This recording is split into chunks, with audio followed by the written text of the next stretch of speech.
We zijn vanavond op de uitreiking van de laureaten, dus de prijsuitreiking van de Limburgse tuinaannemers. De tuinaannemers wil zeggen dus dat we een wedstrijd organiseren onder tuinaannemers binnen de provincie Limburg. Dus met projecten die zich situeren binnen de provincie. Het is eigenlijk ook een bijzondere tuin in die zin dat hij ook een tweedeling heeft.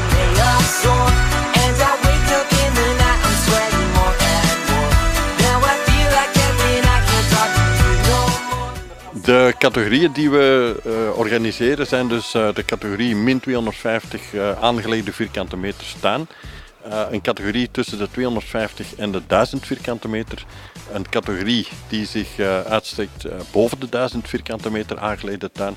En dan nog een categorie die zich situeert in de bedrijfsgroep. Dus dat wil zeggen dus tuinen en groenaanleg aan bedrijven.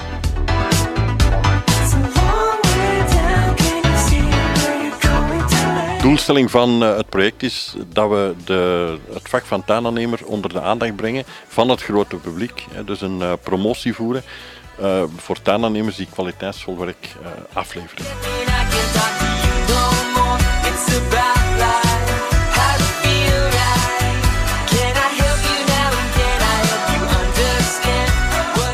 De opkomst was voor ons vrij goed. Dus we hebben een beperkt aantal projecten geselecteerd, maar de belangstelling was voor ons uitermate goed.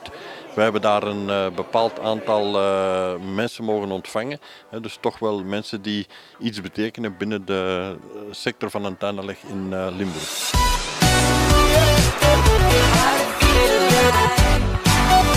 Bij deze wil ik natuurlijk een oproep doen, dus voor alle tuinaannemers binnen de provincie Limburg, om zich massaal in te schrijven voor de editie van volgend jaar.